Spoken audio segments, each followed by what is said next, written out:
사무엘상 26장 1절에서 12절. 10사람이 기브아에 와서 사울에게 말하여 이르되 다윗이 광야 앞 하길라 산에 숨지 아니하였나이까 하매 사울이 일어나 10광야에서 다윗을 찾으려고 이스라엘에서 택한 사람 3,000명과 함께 10광야로 내려가서 사울이 광야 앞 하길라 산 길가에 진친이라. 다윗이 광야에 있더니 사울이 자기를 따라 광야로 들어옴을 알고 이에 다윗이 정탐꾼을 보내어 사울이 과연 이른 줄 알고 다윗이 일어나 사울이 진친 곳에 이르러 사울과 내레 아들 군사령관 아브넬이 머무는 곳을 본즉 사울이 진영 가운데에 누웠고 백성은 그를 둘러 진쳤더라. 이에 다윗이 헷 사람 아히멜렉과 스루야의 아들 요압의 아우 아비새에게 물어 이르되 누가 나와 더불어 진영에 내려가서 사울에게 이르겠느냐 하니 아비새가 이르되 내가 함께 가겠나이다. 다윗과 아비새가 밤에 그 백성에게 나아가 본즉 사울이 진영 가운데 누워 자고 창은 머리곁 땅에 꽂혀 있고 아브넬과 백성들은 그를 둘러 누웠는지라. 아비새가 다윗에게 이르되 하나님이 오늘 당신의 원수를 당신의 손에 넘기셨나이다. 그러므로 청하오니 내가 창으로 그를 찔러 단번에 땅에 꽂게 하소서. 내가 그를 2번 찌를 것이 없으리이다 하니 다윗이 아비새에게 이르되 죽이지 말라. 누구든지 손을 들어 여호와의 기름 부음 받은 자를 치면 죄가 없겠느냐 하고 다윗이 또 이르되 여호와께서 살아계심을 두고 맹세하노니 여호와께서 그를 치시리니 혹은 죽은 날이 이르거나 또는 전장에 나가서 망하리라. 내가 손을 들어 여호와의 기름 부음 받은 자를 친 것을 여호와께서 금하시나니 너는 그의 머리 곁에 있는 창과 물병만 가지고 가자 하고 다윗이 사울의 머리 곁에 창과 물병을 가지고 떠나가되 아무도 보거나 눈치채지 못하고 깨어있는 사람도 없었으니 이는 여호와께서 그들을 깊이 잠들게 하셨으므로 그들이 다 잠들어 있었기 때문이었더라. 주님의 말씀으로 하루를 시작하고 찬양과 감사로 하루를 마치는 그런 복된 날을 사시기를 바랍니다. 오늘 사무엘상 16장은 조금 특별한 점이 있죠. 무슨 데자뷰를 보는 것 같습니다. 23장에 나왔었던 10사람들의 그 배신이 오늘 26장에서 재현됩니다. 24장에 다윗이 사울왕을 살려준 사건이 있었는데요. 오늘 26장에서 그것과 거의 흡사한 사건이 반복되고 있습니다. 비슷한 사건이 반복되는 것은 하나님께서 뭔가 특별한 것을 강조하시려는 그런 뜻이 있다는 것이죠. 여러분, 10사람들은 유다 지파 사람들입니다. 다윗의 친척들입니다. 그런데 그들은 23장에 이어서 또다시 26장에서도 다윗을 버립니다. 아직은 다윗보다 사울이 더 무서워서였을까요? 아니면 사촌이 땅을 사면 배 아파하듯이 다윗이 잘 되는 게 싫어서였을까요?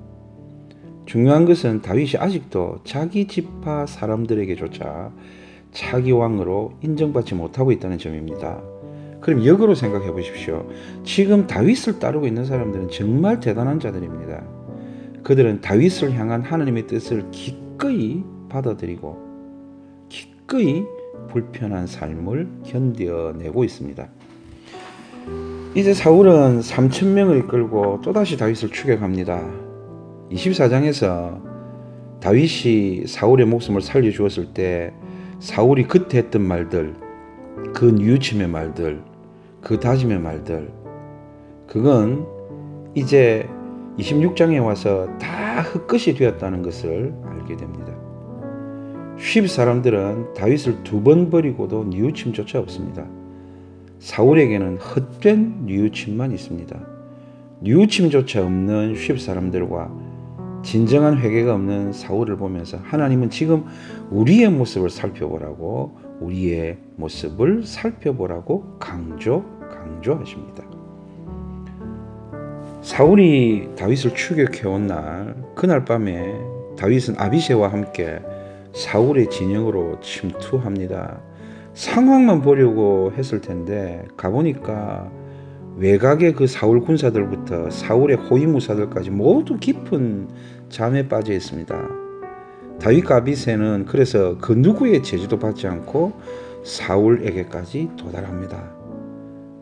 우리는 왜 그렇게 되었는지 그 이유를 잘 압니다. 여호와께서 사울과 그 군사들을 깊이 잠들게 하셨기 때문입니다. 하나님의 기적입니다. 그런데 동시에 오늘 이 사건은 하나님의 시험이기도 합니다. 사울을 죽일 기회가 다시 주어졌을 때 다윗은 어떻게 할 것인가? 하나님은 다윗이 이 시험 문제를 어떻게 풀어내는지를 우리에게 보여주려고 하십니다. 역시 이번에도 다윗은 하나님의 말씀을 적용하여 사울을 살려줍니다. 다윗이 우리에게 말합니다. 치셔도 여호와께서 치십니다. 심판의 권한은 오직 하나님께 있습니다. 여호와의 기름 부음 받은 자를 치는 것은, 아니 상대가 누구라도 그를 직접 치는 것은 하나님이 금하신 일입니다. 나는 오직 하나님의 말씀만을 따랐습니다. 그렇습니다. 다윗은 바로 직전에 하나님께서 나발을 직접 치시는 것을 보았습니다. 자신은 하나님의 뜻도 묻지 않고 나발을 죽이려고 했는데 하나님이 직접 치시는 그 모습을 보면서 더욱 처절하게 하나님 앞에서 다윗은 회개했더랬습니다. 그리고 이제 다윗은 하나님께로 온전히 돌아왔습니다. 여러분, 처절한 회개 후에 오는 찬란한 은혜를 경험해 보신 적이 있습니까? 하나님이 멈추라 하실 때 멈춘 후에 다시 걷는 그 새로운 길에 그 은혜와 감격을 아십니까? 그런 감격을 누리는 이 아침이 되시기를 바랍니다.